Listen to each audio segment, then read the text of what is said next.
Поздравявам всички с откриването на срещата. Поздравявам президента Путин и председателството на руската страна за прекрасната организация на нашата работа и оказаното гостоприемство. Убеден съм, че благодарение на съвместните ни усилия нашият съвет ще послужи като ориентир за сътрудничество.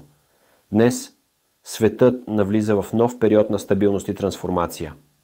Стоим пред съдбоносен избор. Нека нашият свят бъде насочен към мирно развитие. Това ми напомня книгата на руски писател, в която главният герой проявява изключителна твърдост и решителност в постигането на целите си. Тази сила на духа днес ни е много необходима. Колкото по-сложна е нашата епоха, толкова по-важно е да водим упорита борба, проявявайки непоклатима воля, авангардна смелост и способност да реагираме на промените, като по този начин отваряме нови перспективи за висококачествено развитие и сътрудничество. Важно е да насърчаваме мирния дневен ред на света. В името на общата сигурност, човечеството ще постигне комплексна, съвместна и устойчива сигурност, която ще позволи да се въведе път към всеобща сигурност в контекста на продължаваща украинска криза.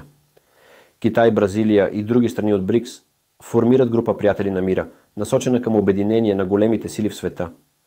Важно е, на базата на принципите за недопускане на разпространението на конфликти към трети страни, да се избягва едностранното действие и отказът от наливането на масло в огъня, което ще спомогне за по-бързата деескалация на ситуацията.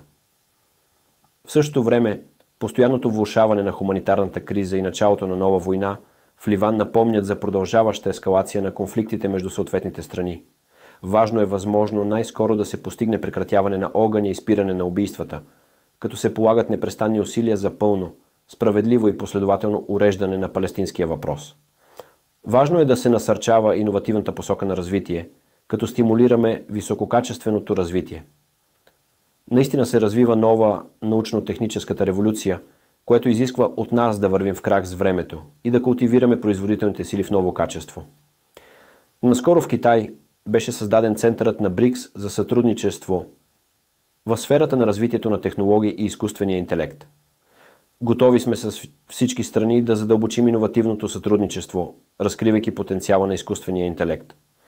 Освен това ще създадем Международния център на БРИКС за изучаване на дълбоководните ресурси, както и Китайския център за сътрудничество по специални икономически зони, китайските центрове за промишлени компетенции на страните, както и мрежата за сътрудничество на БРИКС в областта на цифровите екосистеми. Ще се радваме на активно участие на всички наши партньори, което съм уверен, че ще позволи съвместно да изведем нашето сътрудничество в рамките на БРИКС на качествено ново ниво. Важно е да насърчаваме зеленото развитие на БРИКС. В името на реализирането на устойчиво развитие, така нареченото зелено развитие, е предмет на нашето време и глобална тенденция. Зелените и нисковъглеродните трансформации трябва активно да се интегрират в всички страни участнички на БРИКС. Висококачественото производство в Китай, предимно в сферата на електромашиностроенето, литиевите акумулатори и водно-електрическата продукция, придава важен импулс на глобалното зелено развитие.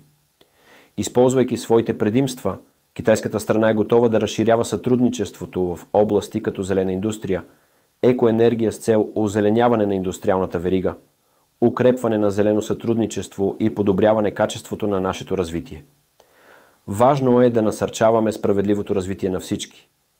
В името на усъвършенстването на глобалното управление и реформите, глобалната управленска система продължава да не отговаря на скоростта на промените в разпределението на международните сили.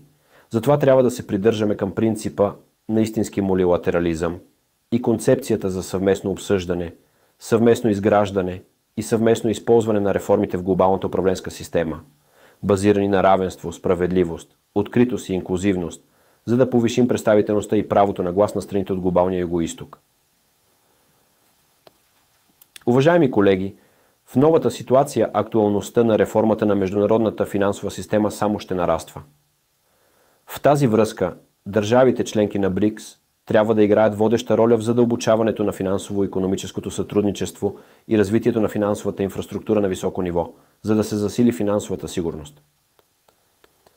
Повишаването на влиянието и авторитета на новата банка за развитие на БРИКС е необходимо, за да се адаптира международната финансова система по-добре към промените в световната икономическа архитектура. В името на съществуването на различни цивилизации, страните от БРИКС, обединени от дълга история и блестящи култури, трябва активно да поощряват инклюзивното съществуване на различните цивилизации, постоянно да укрепват обмена на мнения и опит по въпросите на държавното управление, последователно да разкриват потенциала на сътрудничеството на БРИКС в областта на образованието, спорта, изкуствата и други, за да внесат нова движеща сила в развитието на БРИКС чрез цивилизационно взаимно обогатяване. През изминалата година предложих инициатива за създаване на механизъм за сътрудничество в областта на цифровото образование в рамките на нашето обединение. Много се радвам, че този механизъм вече е създаден и е започнал дейността си. На тази основа китайската страна ще насърчава план за повишаване на възможностите на страните от БРИКС в областта на цифровото образование и през следващите 5 години ще бъдат създадени 10 научни центрове в страните от БРИКС и ще бъдат предоставени хиляди квоти за курсове за обучение на мениджъри в сферата на образованието, както и за преподаватели и студенти, с цел укрепване на културно-хуманитарните връзки. Китай е готов за висококачествено сътрудничество в името на съвместното изграждане на общност. Благодаря ви!